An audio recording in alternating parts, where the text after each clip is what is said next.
how to write abstract and introduction in a scientific paper. Why abstract and introduction? Because I know that you already make a presentation about your proposals ya. Anda sudah membuat proposals Anda.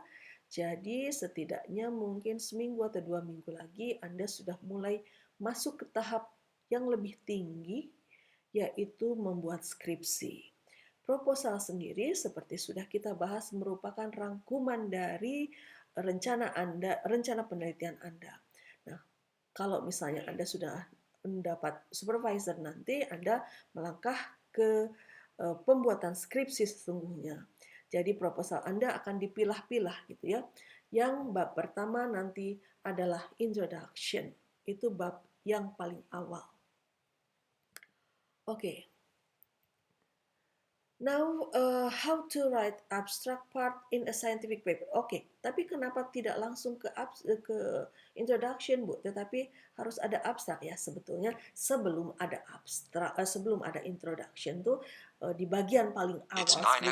Di bagian paling awal skripsi Anda itu adalah abstrak. Walaupun abstrak nanti dikerjakan di ujung proses ketika Anda sudah selesai mengerjakan skripsinya. Tetapi tidak ada salahnya kita akan bahas itu dulu ya, tentang abstrak. Okay, what is abstract in a scientific paper? What is the function of abstract? What are the components of abstract?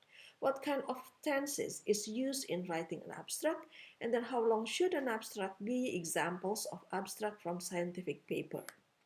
So what is abstract? An abstract is a brief summary of a research articles, thesis, review, conference proceeding, or any in-depth analysis of a particular subject, including your skripsi, your final project. An abstract is often used to help readers quickly understand the purpose of the paper. An abstract always appears at the beginning of a scientific paper.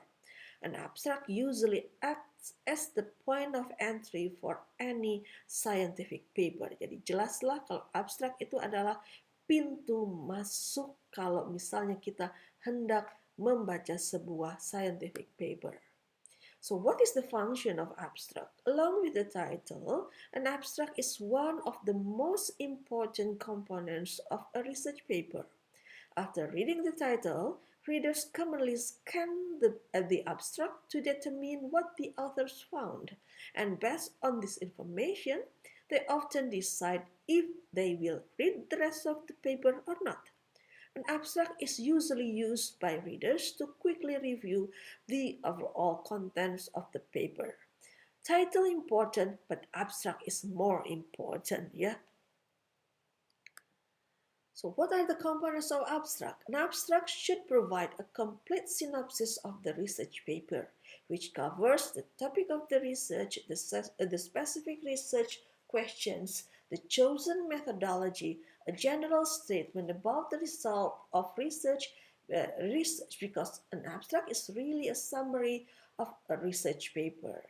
It is often written last. Oke, jadi kalau misalnya kita lihat ini, abstrak itu seperti proposal ya Bu ya. Betul, abstrak itu sebetulnya seperti proposal.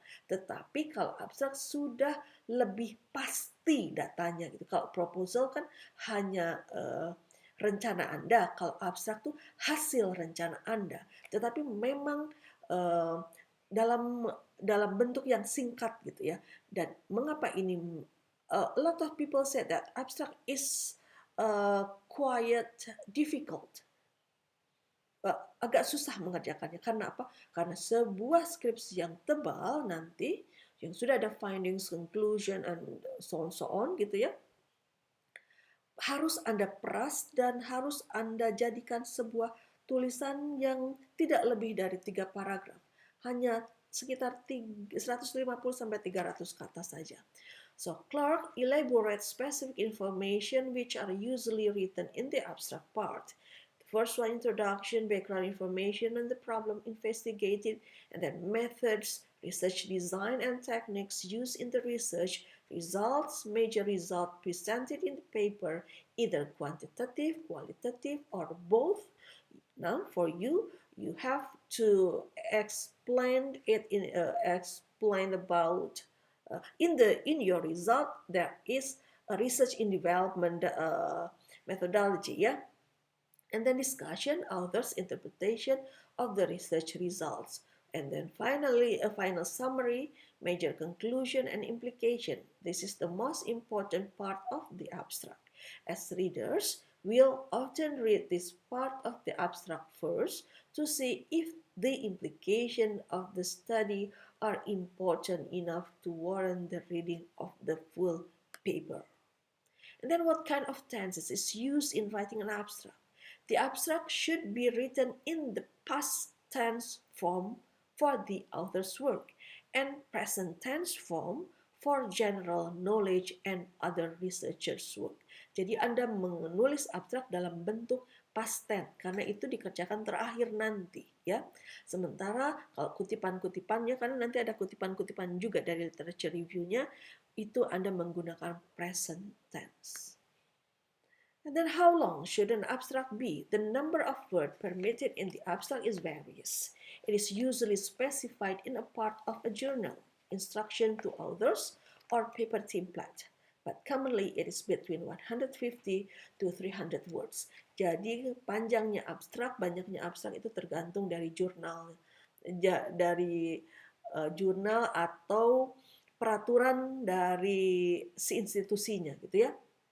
Itu biasanya ada dalam instruction to authors, instruksi untuk penulis, atau paper template-nya seperti apa. Tapi biasanya berkisar antara 150 sampai 300 kata. This is the example of abstract. Anda bisa lihat semuanya ada.